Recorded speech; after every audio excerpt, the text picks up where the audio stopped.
ভাবুন তো, একজন বিজ্ঞানী রেস্টুরেন্টে বসে আগে খাবার খেতেন না, বরং পুরো টেবিলটাই এমনভাবে গুছিয়ে নিতেন যেন সেটি কোনো বিজ্ঞান ল্যাব। জিনিয়াসদের কাহিনীর এপিসোড 4-এ আপনাকে স্বাগতম।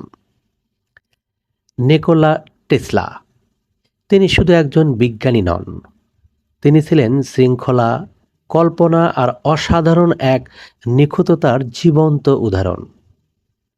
যে মানুষ আধুনিক বিদ্যুৎ ব্যবস্থার ভিত্তি তৈরি করেছিলেন, বিশেষ করে এসি সিস্টেমকে বাস্তব রূপ দিয়ে পৃথিবীর শক্তি ব্যবহারের ধারণাই বদলে দিয়েছিলেন। কিন্তু আশ্চর্যের বিষয় হলো, এই মহান বিজ্ঞানীর দৈনন্দিন আচরণ ছিল একেবারে ভিন্ন। তিনি রেস্টুরেন্টে ঢুকলেই সরাসরি খেতে বসতেন না।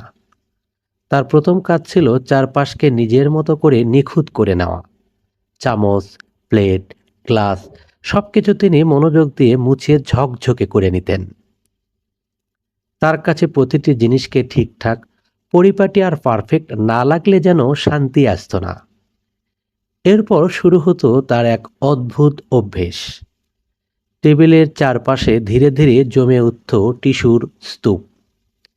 তিনি সেগুলোকে একে একে গুনতেন, 1, 2, 3 করে ঠিক 18 পর্যন্ত।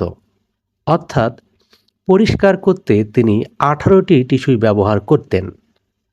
একবার কৌতূহলী হয়ে এক ওয়েটার জিজ্ঞাসা করল, স্যার, ঠিক 18টাই কেন? টেসলা শান্তভাবে উত্তর দিলেন, 18 সংখ্যাটি 3 দিয়ে ভাগ করা যায়, আর 3 আমার কাছে ভারসাম্যের প্রতীক। আমি সব কিছুর মধ্যেই একটা প্যাটার্ন খুঁজি। তার কাছে পৃথিবী ছিল এলোমেলো কিছু নয়, বরং এক বিশাল গাণিতিক কাঠামো, যেখানে প্রতিটি ঘটনার পেছনে লুকিয়ে আছে নিয়ম, সংখ্যা আর যুক্তি। আর এই গভীর চিন্তাধারাই তাকে বিদ্যুৎ জগতের বিপ্লব ঘটাতে সাহায্য করেছে। তার কাজের ফলে আজ আমরা দীর্ঘ দূরত্বে দক্ষতার সঙ্গে বিদ্যুৎ সরবরাহ করতে পারি, এবং এর ফলে আধুনিক বিদ্যুৎ ব্যবস্থার ভিত্তি আরও শক্তিশালী হয়েছে। অনেক গবেষকদের মতে তার এই অদ্ভুত আচরণ আসলে ছিল অতিরিক্ত ফোকাস, সূক্ষ্ম পর্যবেক্ষণ ক্ষমতা এবং নিখুঁততার প্রতি গভীর ভালোবাসার প্রকাশ।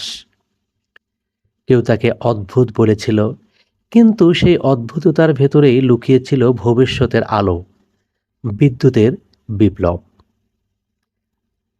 কেমন লাগলো আমাদের আজকের ভিডিওটি?